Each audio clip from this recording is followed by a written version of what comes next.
They went into a cave or a hideout, but what they found out they couldn't explain. There were UFOs, and they saw these, what they call demons, gray demons, little gray guys.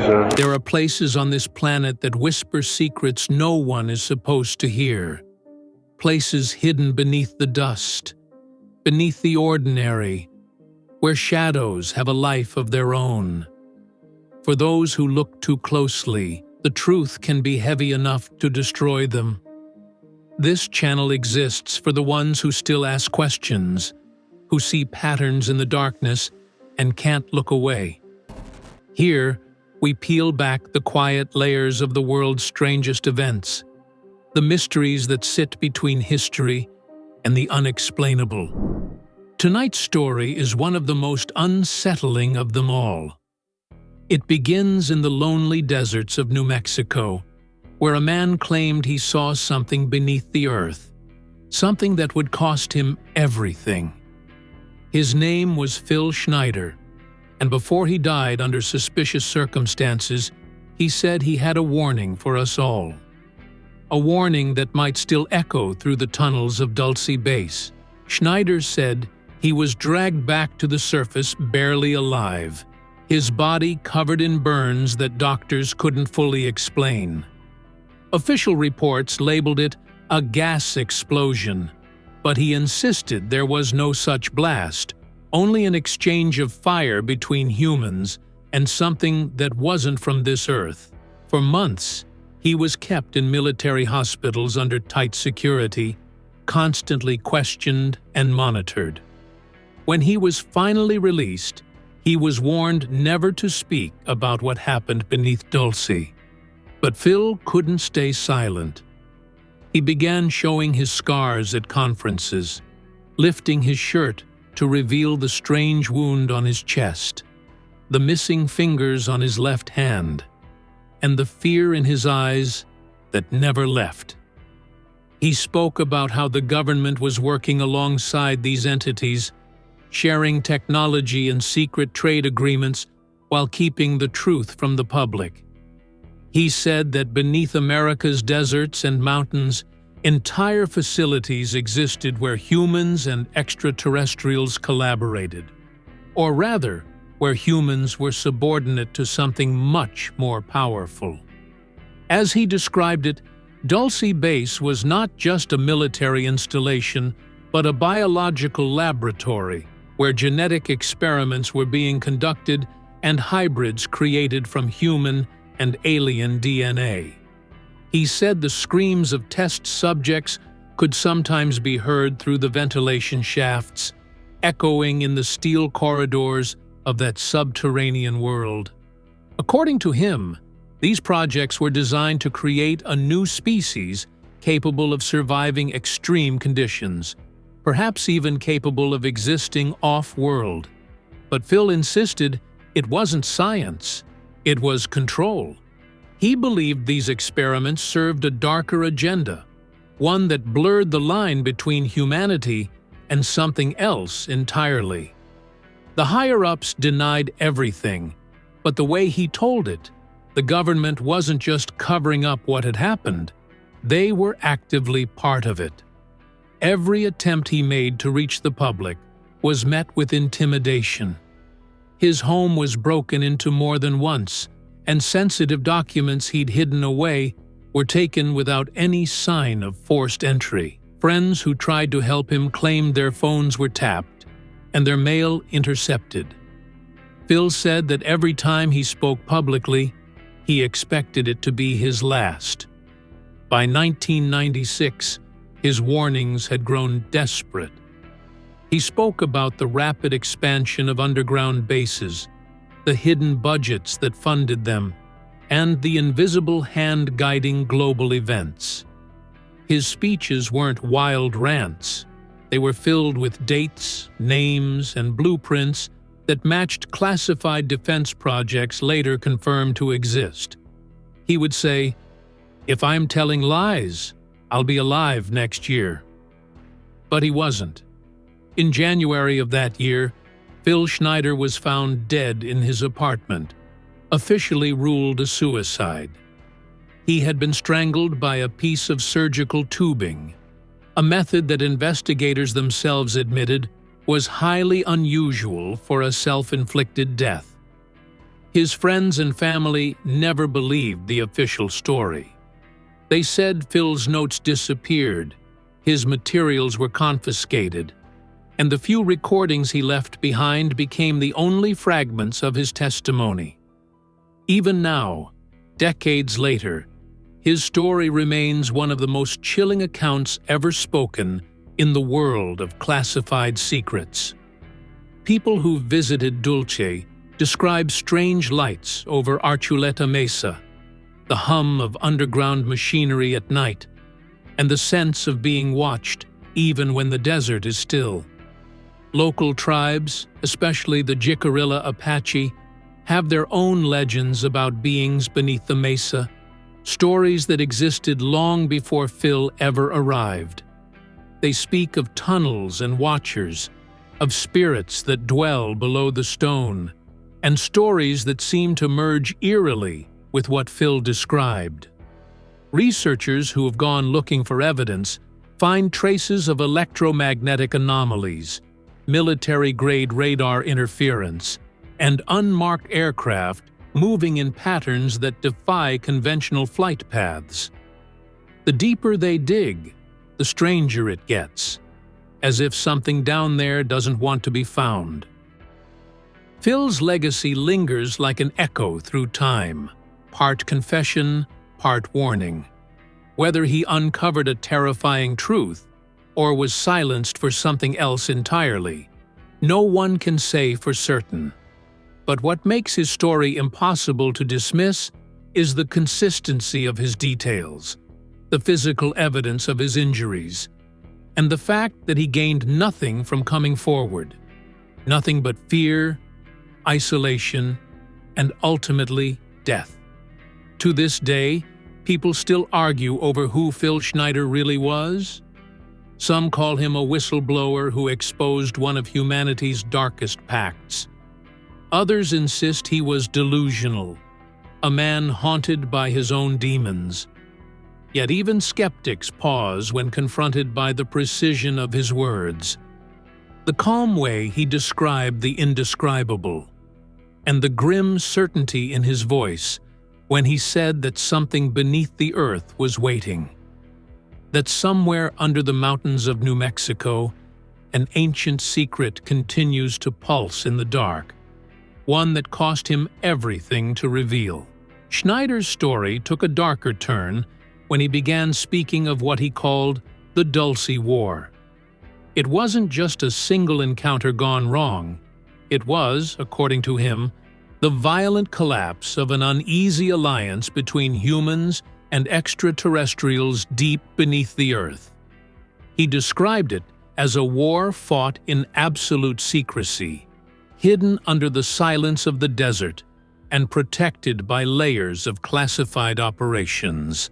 Schneider claimed that the original purpose of Dulce Base was cooperation, a joint research program between U.S. military factions and non-human entities, where technology and biological knowledge were traded for access to the planet and its resources. But over time, tensions grew.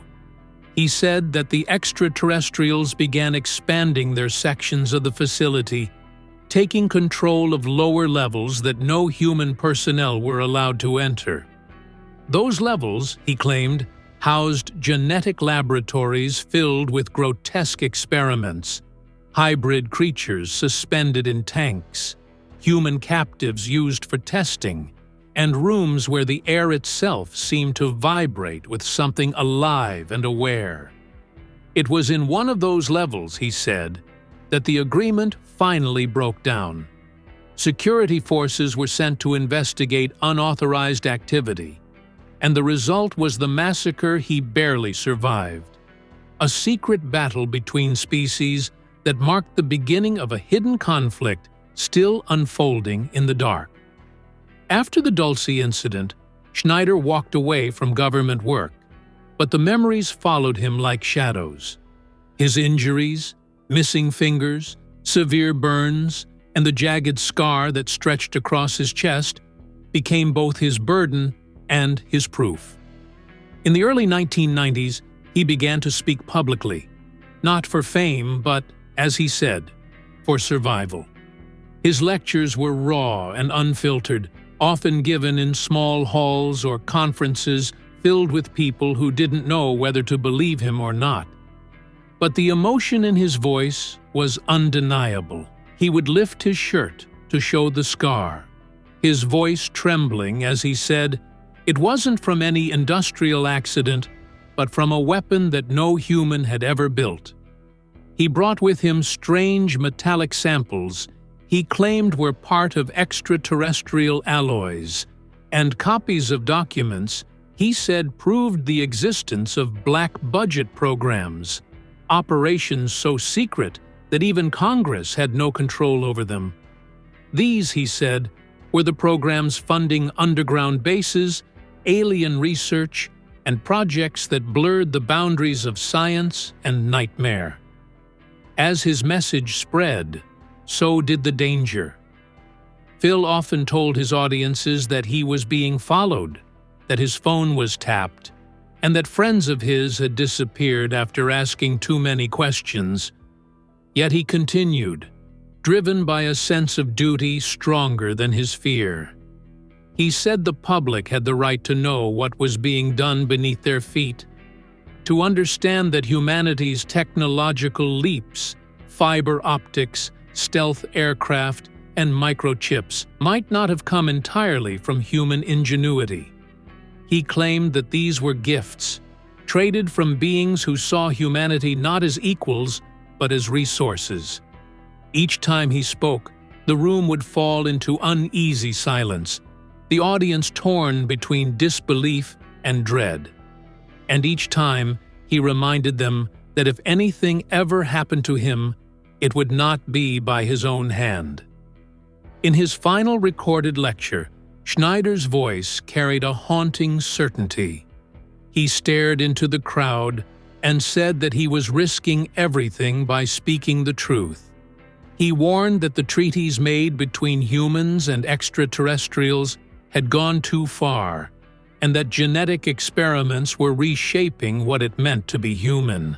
"They don't want to conquer us," he said quietly. "They're changing us from within." According to Phil, the goal of these entities was not invasion in the traditional sense, but assimilation, slow, silent integration through manipulation of DNA and technology, until humans would no longer recognize themselves. He described underground bases stretching across the country, connected by high-speed maglev tunnels, their operations hidden from the surface world by layers of deception. His tone was heavy and resigned, as if he already knew how his story would end. By 1996, he told friends he'd been attacked multiple times, his home broken into, and crucial evidence stolen. He said he'd been warned to stop talking, but that it was already too late. Too many people had heard his message. Then, just as he had predicted, he was found dead in his apartment, strangled by surgical tubing. The official cause was ruled suicide, but those who knew him refused to believe it. His friends said the way his body was found didn't make sense, that there were signs of a struggle, and that his notes and lecture materials had vanished. To them, it looked exactly like the silencing of a man who had said too much. Even now, his story ripples through the corners of the internet and late-night discussions, a warning whispered by those who still believe he was telling the truth. Phil Schneider's death marked the end of his testimony, but not the end of the mystery. Whether he was uncovering a terrifying reality or became the victim of his own revelations, his words still echo, that beneath the surface of our world, something else exists, watching, waiting, and perhaps already winning. On January 17, 1996, The story of Phil Schneider came to its chilling end when his body was discovered in his apartment in Wilsonville, Oregon. The official report declared his death a suicide, stating that he had strangled himself using a piece of surgical tubing wrapped tightly around his neck. But to those who knew him, that explanation was unthinkable. Phil was missing several fingers on his left hand, a result of the Dulce incident he had spoken of so often, making it nearly impossible for him to tie something so precisely or apply enough pressure to take his own life.